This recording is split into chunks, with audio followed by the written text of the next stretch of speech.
massa o tempo todo, tá? Só para dar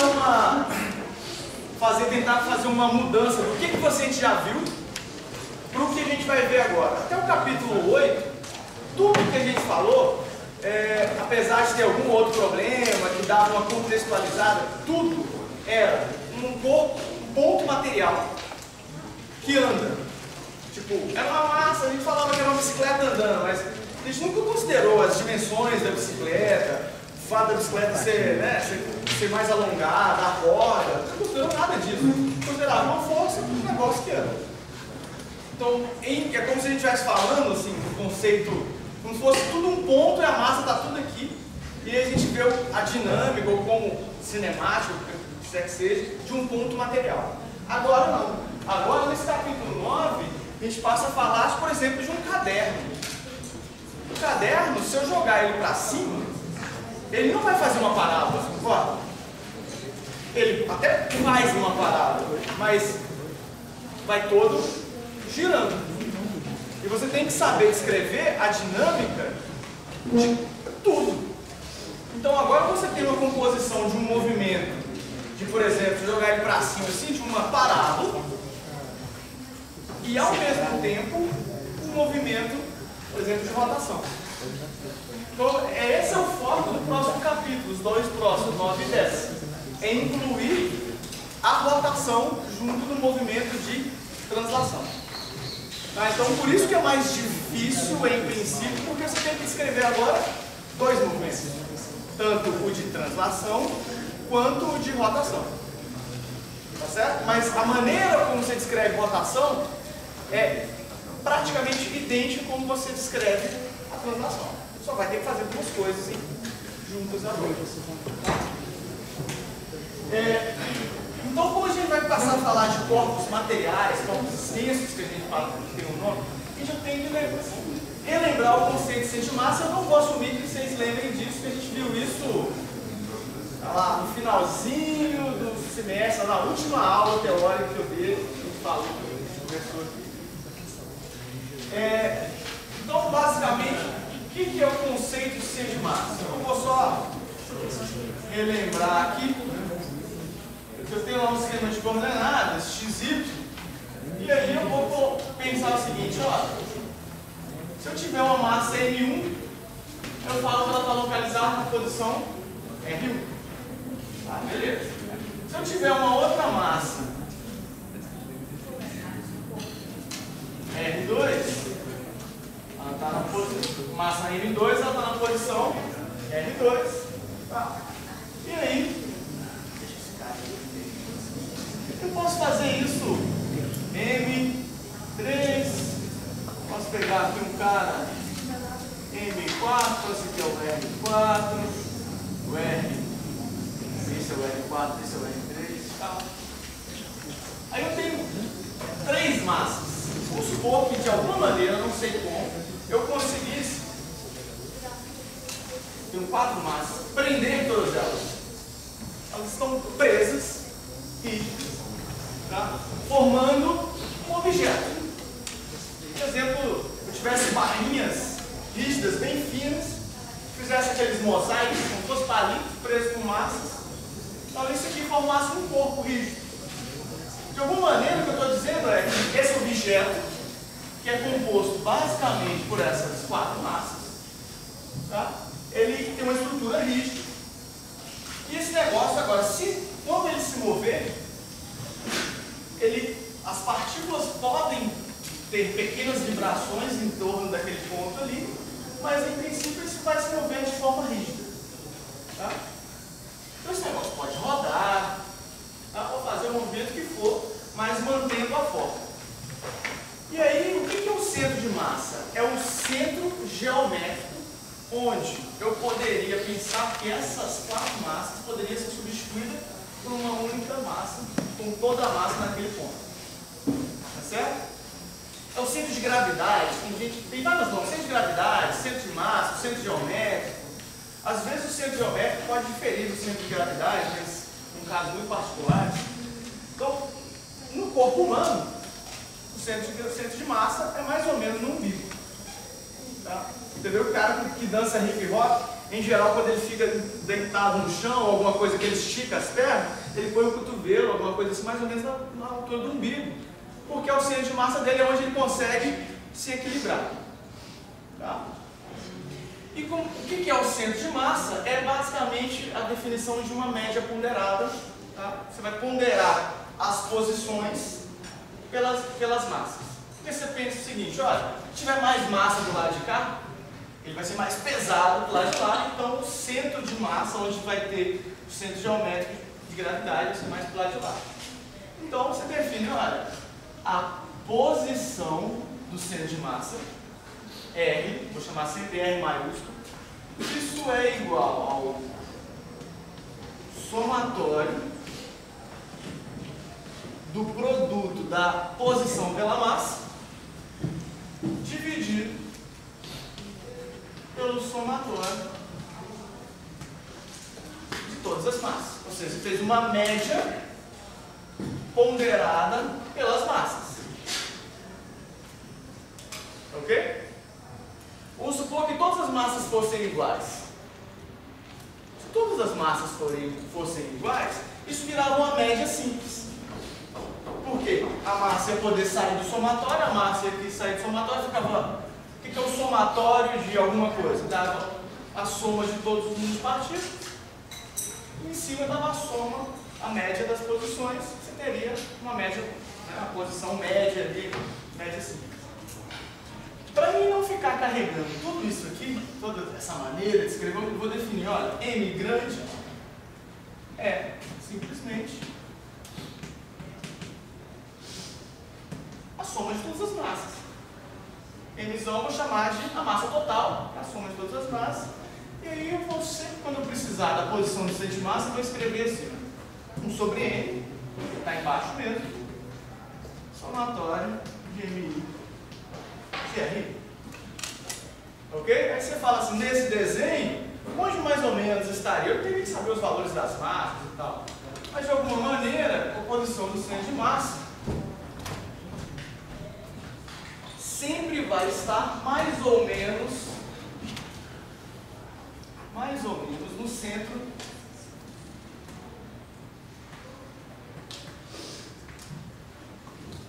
geométrico da estrutura. Tá? Se você pensar num quadrado, onde é o centro de massa? No centro. Se você pensar num treco desse aqui, que é meio retangular, continua no centro. Se você pensar num triângulo, aí no triângulo já dificulta um pouco mais, né? Mas de alguma maneira, se você traçar as retas que passam pela quina e o centro do vértice, você vai mais ou menos achar o centro de massa. Existe uma maneira experimental de você achar o centro de massa, que é o seguinte: pega um canto, pendura uma linha, aí traça a linha. Você risca mesmo. Aí você pega agora um outro canto qualquer, aí prende a mesma linha, pendura, aí traça outra linha. Então elas se cruzarem em algum ponto. Pega um terceiro ponto, traça a linha, onde as três linhas cruzar, ali é o centro de massa. Isso é uma maneira experimental de você achar centro de massa de estruturas. Tá? Tem uma maneira teórica, faz essa conta. Tá? Beleza. Então, uma vez definida a posição do centro de massa, a gente pode calcular posições do centro de massa, isso de coisa simples, só para a gente não ficar parecendo um monte de teoria. Vou botar aqui um exemplo. Primeiro exemplo, simples. Só para a gente. Eu tenho uma massa aqui na origem. Tá. E outra aqui. Eu tenho X. Isso aqui tem massa M1 igual a 2M. Isso aqui tem massa M2 igual a 4M. Isso aqui dá uma posição L. Tá? Aí você vai pegar, então, R do centro de massa. Isso vai ser somatório do produto da massa pela posição. Bem, Massa M1. Vai, vou botar assim. Botei M aqui, mas 2 quilos. 4 quilos só para ficar fácil. L é metro. Então vai, 2 quilogramas. Qual que é a posição da massa 1? 0 em I e 0 em J, não é isso? Essa massa 1 está na origem. Mas, qual que é a massa 2? 4 quilogramas. Qual que é a posição da massa 1? Ou da massa 2? Ela é 1 em I mais 0 em J. Tudo isso dividido pelo somatório das massas, que é 2 mais 4, 6 quilogramas. Então a posição do centro de massa, isso aqui tudo está em metros, né? Só para deixar a unidade. A posição do centro de massa vai ser na direção I. Na direção I é 2 vezes 0, 0. 4 vezes 1, 4. Então dá 4 sextos na direção I. Vou botar assim. 4 sextos, né? Que é esse 4 vezes 1 dividido por 6. O quilograma por todo. Mais 4 vezes 0, então dá 0. J. Então, a posição do centro de massa, 4 sextos é mais ou menos 2 terços. Isso. 2 terços. Então você tem 1, 2. A posição do centro de massa não está no centro geométrico. Tá? Esse aqui, vou botar assim, ó, é o vetor RCN. Então o vetor sai da origem, então o centro de massa desse cara está aqui. Para mim deixar esse cara em equilíbrio, eu não tenho que botar, não tenho que tentar equilibrar ele no meio, tem que ficar, por exemplo, em equilíbrio no meu dedo, se eu quisesse equilibrar. Mas seria o quê? 2 terços, ou seja, um pouquinho para lá. Porque o lado cai mais pesado. Beleza? Tá bom. E aí você dá para fazer essa brincadeira com qualquer coisa. Pegar uma caixa quadrada, tal, várias massas, um triângulo. Dá para fazer essa conta com qualquer conjunto de massas. Quero achar o centro de massa entre a Terra e a Lua. Lá no sistema de coordenadas, fala que isso aqui é a Terra, fala que isso aqui é a Lua, põe a massa da Terra, a massa da Lua, a distância junto dos dois, o centro de massa, sabe? Só essa brincadeira aí. O centro de massa entre a Terra, a Lua e o Sol. Aí você vai ter que ter alguma coisa do tipo, mais já pensando num triângulo, para achar a posição lá do centro de massa. Aí como a Terra e a Lua estão orbitando em torno do Sol, você concorda que a posição do centro de massa está mudando o tempo todo? Tá, então, a posição do centro de massa é uma variável dinâmica, porque esse cara, como ela é definida em termos das partículas que compõem o sistema, se as partículas que compõem o sistema se movem, o centro de massa anda junto. Ok? Beleza. Então, definindo a posição do centro de massa, a próxima coisa que vem é a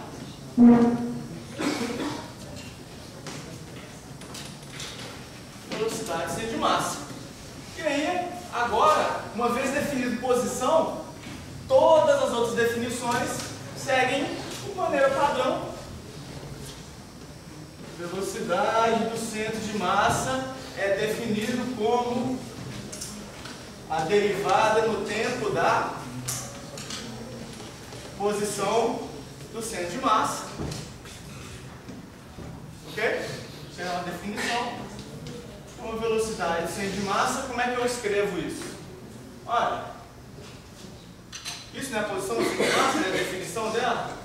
Se eu derivar esse negócio, a massa total não muda. Estou assumindo que não tem mudança de massa no meu sistema. Massa total não muda. A massa de cada partícula não muda. O que pode mudar com o tempo? A posição de cada partícula. Então, você vai escrever, ó, ddt de 1 sobre n, somatório em I, GRI. Então, isso sai para fora da derivada. A derivada, na verdade, entra lá para dentro do somatório. Então, isso fica 1 sobre n, somatório em I, de MI, da derivada de RI com relação ao tempo. E o que é a derivada da posição de cada partícula? É exatamente a velocidade de cada partícula. Então, a velocidade de centro de massa nada mais é que 1 sobre m, somatório em I, MI. É uma média ponderada pela massa, só que agora é uma média ponderada das velocidades. Tudo bem? Beleza? Somei produto, massa vezes velocidade, dividir pela massa total. Isso é a velocidade do centro de massa. É como se agora eu tivesse, como se agora não, eu tenho essa estrutura e cada uma delas tem a sua V1, lá, esse aqui aponta para lá, V2, esse aqui, sei lá, aponta para cá, V3, esse aqui é o V2, aqui é o V4, e aí a composição de todas essas velocidades ponderada pela massa me dá um vetor. Puxa, vou chamar um treco assim, que é a velocidade do centro de massa. Que é a velocidade de cada partícula e a velocidade do centro de massa. Ok? Você poderia ter uma situação, olhando para essa figura, você poderia ter uma situação em que as velocidades para 4 partículas, a velocidade do centro de massa seria 0 e ao mesmo tempo esse negócio estava girando. Concorda? Se eu tiver a velocidade de baixo para cá, a velocidade de cima para lá, a velocidade desse aqui para cima e a velocidade desse aqui para baixo, indica que cada um, que esse cara vai girar. Mas como, ó, para baixo para cima, para cima para baixo, a velocidade de centro de massa é 0, porém o sistema as partículas poderiam estar girando. Tá? Então a velocidade de centro de massa ser 0 não quer dizer que não tenha movimento. Pode existir movimento, mas é um movimento que seria em que as partículas se movem em torno daquele centro de massa sem que elas se desloquem. Tá? E isso é bem normal, na verdade, a gente, ó, eu aqui agora, todas as partículas do meu corpo estão se movendo o tempo todo. A gente tem uma temperatura, a gente tem agitação térmica, porém o centro de massa não se move. Então o movimento de partículas em relação ao centro de massa sempre existe. Tá? Agora, não necessariamente o centro de massa tem que estar se deslocando. Tá? Bem, continuando nessa ideia da velocidade do centro de massa, só para você poderia pensar na mesma coisa, que a conta seria idêntica, dado uma velocidade, vai fazer a soma com a velocidade do centro de massa.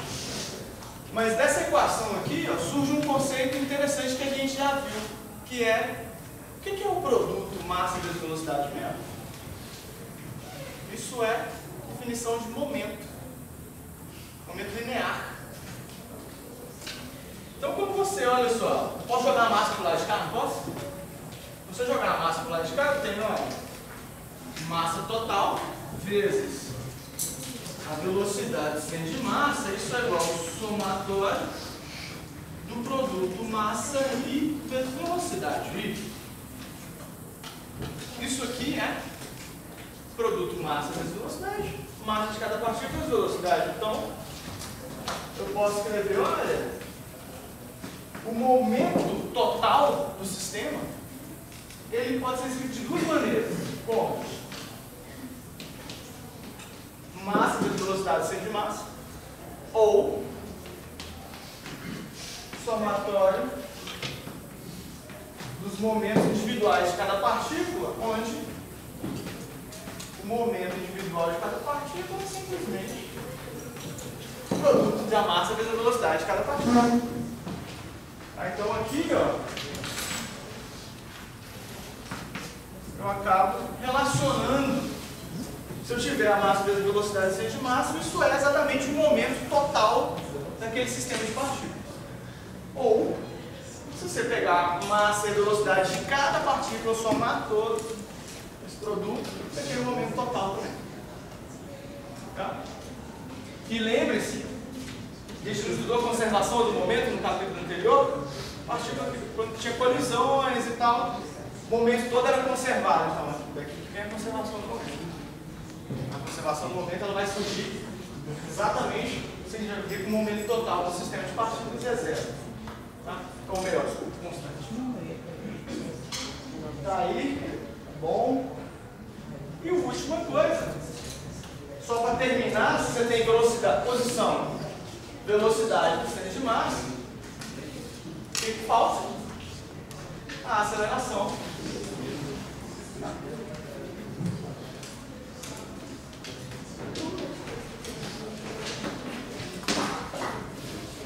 Aceleração do centro de massa. Aí, só a gente tem de zero. O que vai ser? Aceleração do centro de massa. Conceito normal. Derivada no tempo da velocidade do centro de massa. Padrão.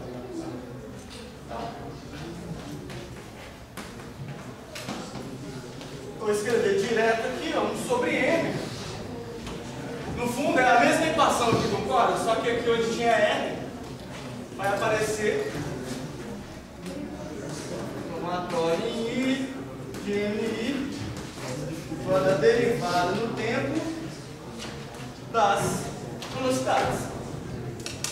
Mesma equação aqui, ó. A derivada da velocidade de aceleração, com a aceleração do centro de massa, vai ser sobre M, somatório em I, MI, aí, ou seja, média ponderada das acelerações, te dá a aceleração do centro de massa.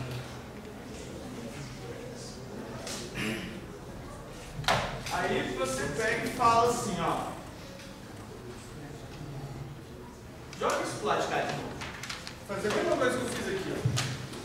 Sai da definição. Se eu jogar a massa pro lado de cá, o que eu tenho? Massa vezes a aceleração do centro de massa. Isso aqui vai ser igual ao somatório em I de MI. Aí. Mas isso não é a força resultante? Massa vezes a aceleração de cada partícula. Isso é exatamente a força resultante em uma dada partícula. E o somatório de todas as forças te dá a força resultante. Então isso aqui, ó, me diz que a força resultante ela vai ser igual a massa vezes a aceleração do centro de massa ou somatório da força resultante em cada partícula.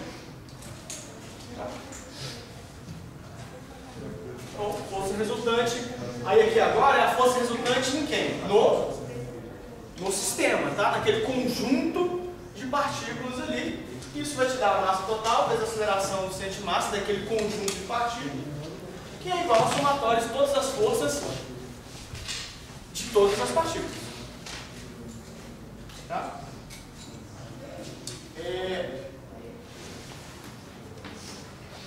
E aí vem alguma coisa disso aqui, acho que quase tudo isso aqui eu já tinha falado. Pelo menos na última aula que eu falei de centro de massa, eu tinha falado isso aqui. Eu estou relembrando isso aqui tudo, que vai ser bastante útil. E eu tinha falado também na questão que a gente poderia dividir as forças num sistema de partículas em dois conjuntos. A força resultante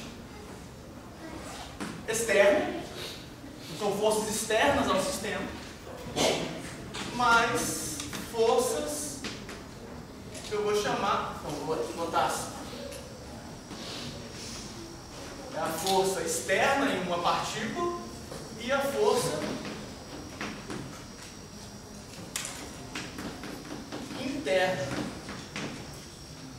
em uma partícula. O que são forças internas?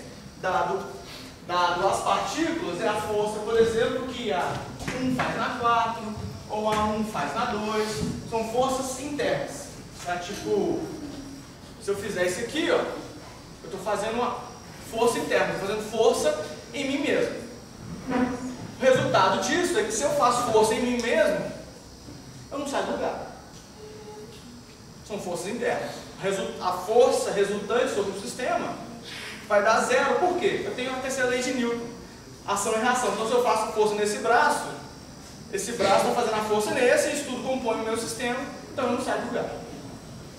Tá? Se eu pegar isso aqui agora, o que é o somatório, olha, das forças resultantes? É o somatório das forças externas mais o somatório das forças internas. As forças internas, o somatório delas dá sempre zero. Porque sempre você tem ação e reação, agora as forças externas não. O somatório pode não ser zero. Ok? Pode não ser zero.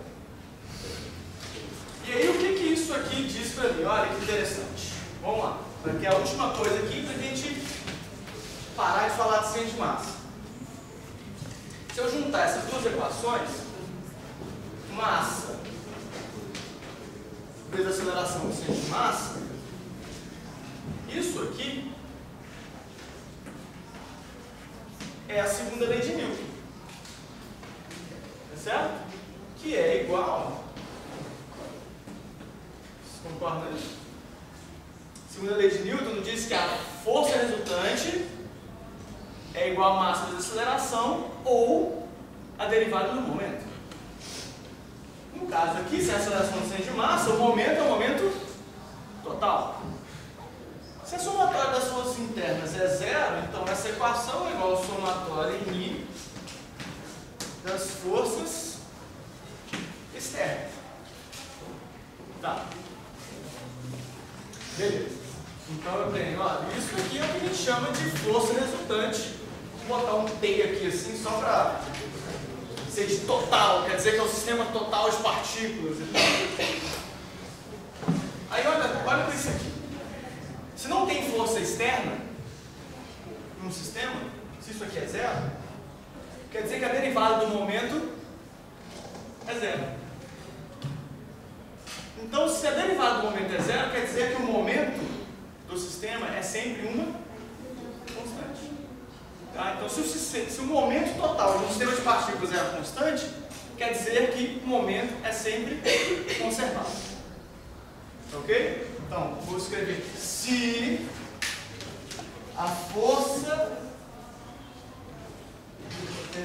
externa em um sistema de partículas é nula, ou seja, se isso aqui é zero, então quer dizer que a derivada no tempo do momento do sistema de massa, isso é zero. Se isso é zero, implica que o momento do sistema de massa tem que ser uma constante.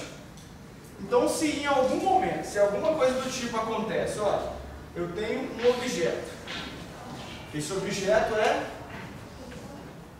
lançado com a velocidade v0. Aí esse negócio sobe. Em algum momento lá em cima esse negócio explode. Ele quebra por alguma coisa. E se ele quebra, o momento total tem que ser conservado. Então, se esse negócio quebrar e se por um acaso isso partiu, isso aqui ficou massa M1, isso aqui ficou massa M2, e por um acaso essa velocidade aqui foi para cá, a outra necessariamente tem que ir para onde? No sentido oposto. Porque o momento total tem que ser conservado. E eu estou falando, olha, esse é o ponto mais alto. Esse é o ponto mais alto da trajetória. Está no ponto mais alto, ele explode. Então, se ele explode, o momento é conservado, então o momento antes tem que ser igual ao momento depois. Você tem que ter aqui um vetor velocidade V2, de tal maneira que o momento se conserve, seja exatamente o momento que tinha anteriormente. E daí que vem conservação de momento, aqueles probleminhas. Você dá um tiro, você está com uma arma aqui, você dá um tiro. Deu um tiro, a bala foi, necessariamente você tem que ir para trás, conservar o momento. Tá? Porque só tem força interna, você concorda? Você está lá com a arma, o tiro, a bala vai, mas para a bala aí ela tem que ter feito uma força de reação contrária em mim que estou segurando a arma. Tá? De tal maneira que o momento antes era zero, então ele continua zero depois, porque a bala foi, você tem que ir para trás. Ok? Beleza. Então, dada essa revisão aqui de posição do centro de massa, velocidade, aceleração, força interna e externa, agora a gente vai para o capítulo, a gente passa a falar do capítulo 9. Isso aqui é de fundamental importância, isso aí.